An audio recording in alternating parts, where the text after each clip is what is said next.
Hailing from Chicago's very own West Side, Dr. Larry Washington is here to share his journey as well as advice with us as a first-generation college student, PhD recipient, Omega Psi Phi member, and an all-around inspiration. So please, ladies and gentlemen, welcome Dr. Larry Washington. Larry Washington, Doctor of Philosophy,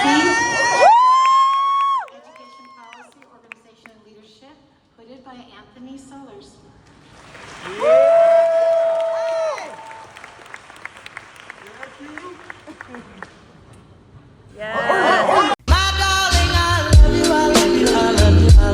First and foremost, thank y'all so much for tuning in to my channel. I'm really excited because, as you can see, I have a very special guest, Dr. Larry Washington. Please clap it up for him. Real quick, we're gonna take these shots. Thank you. Okay. Explain to us what your doctorate is in. Yeah, so my doctorate is in higher education. Right now, I'm really hyper-focused on like leadership positions and essentially bringing my experiences as well as just my cultural context and lens into spaces that need the black male presence and black male ideas and black male creativity and innovation. I guess I can't call you a student anymore, Larry, since you beat me by 2 degrees in a big way. But we got to see Larry cross the stage and get his PhD this past June. And just want Larry to share with you his college journey. And Larry, I'm going to invite you on up.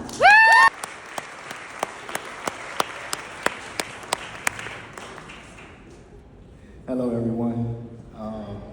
When Sharon first made this invitation, I had no idea it would be this many people in the room. But she's someone who I would literally run to the wall for. So Larry, Dr. Washington, put these 2 books up here. What are the significance of Malcolm X's autobiography and then his Kobe Bryant book? He and I share a similarity in that our lives came to a fork in the road.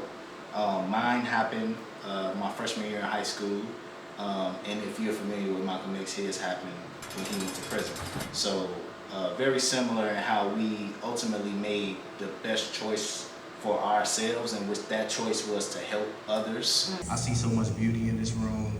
For all the fellas, I want y'all to say, I'm him. Say it again, say it louder, seriously.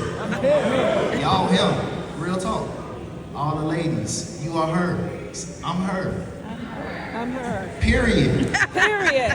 And then Kobe. Yes. I'm a black kid from Chicago. I grew up in the era that was at the end of Michael Jordan's era, so basketball was life. Everybody wanted to be like Michael Jordan. Dark skinned man like myself, and I got compared to Michael Jordan a lot, and Kobe Bryant was my generation's Michael Jordan. What a lot of people may not know is that Larry attended 2 different colleges. Could you please take us through that journey and explain the significance of going to a PWI, predominantly white institution, versus an HBCU, historically black college? Yeah. I really appreciate that. You did your homework. Long story short, I always had aspirations of attending the University of Illinois. It's the flagship university for our state, and it was a dream come true to be accepted into the University of Illinois.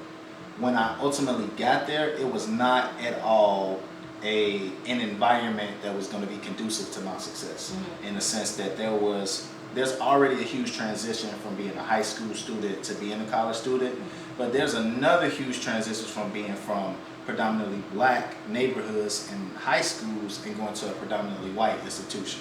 It was a culture shock. There was a lot of things that I wasn't prepared for.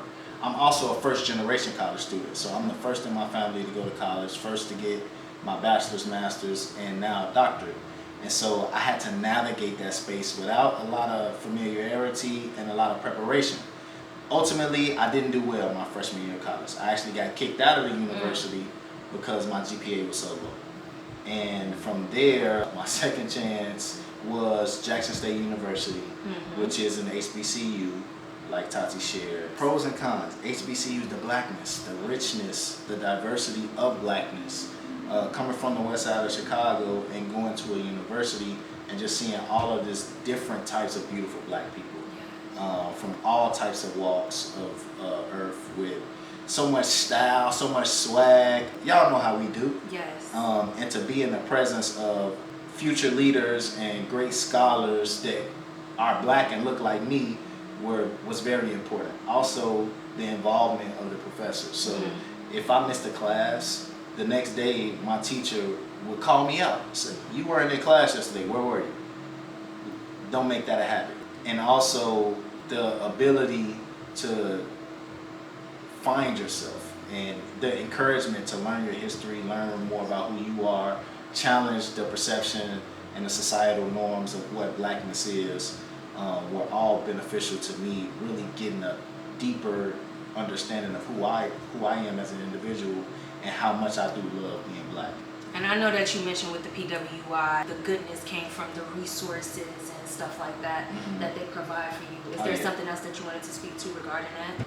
The University of Illinois in particular, like the amount of resources that you have in terms of the Illinois Library Database is one of the largest libraries nationally. Something as small as the university having 7 or 8 different cafeterias. I know we get into debates a lot about what's better for black people, HBCUs or predominantly white institutions, and I'm not going to give my opinion on that right now. You have to pay for that kind of knowledge. Okay. But I love them both. Please help us as far as the PhD journey is concerned, because that's what this is mostly about. What are some things that you wish you would have known about the dissertation process and getting a PhD? You are as strong as the team that you put together. And so put together a strong group of folks, whether that's your committee members, those are your close confidants as graduate students, peers, a loved one, family. Get your team together because you're going to need them. You're going to need to lean on them in important moments. And so it's not a self journey. I think that people see the PhD and they see me, Dr. Larry Washington, oh, you're amazing, you did this and you did that. But what people don't really recognize is that I am not without the community. When he says the community, I want to speak to like women, me and whoever. If you're dating someone that's going through the PhD journey, it is important because you are a part of that process to make sure, number one, that you try to be as understanding as you can be. I know that I wasn't the most understanding because, like I said, I didn't understand the process, which is why we're doing this, to help people through this journey and to make it a little more seamless than maybe ours was. And I say ours because I was a part of his journey, and I think that I could have been more understanding, I could have been more loving. And I just wanted to say that we were long distance for a bulk of his educational education journey. And within that, I missed him a lot. You know, I was like in love and a girl and all of the things, and there's nothing wrong with that. But now looking back at it, I could have been a little more logical in certain instances. So I just wanted to give my little 2 cents regarding that. Like the support system, just being supportive, and then also not asking them, when are you going to be done? When are you going to be done? When are you going to be done? Please that don't is do that. Extremely annoying. It's like, a marathon it's, and not a race. Yeah, so don't rush the process. It might take somebody 10 years. It's okay, you know what I mean? None of us have done it, so like be a little bit more sympathetic, supportive, all of the things. I just wanted to say that. That was great.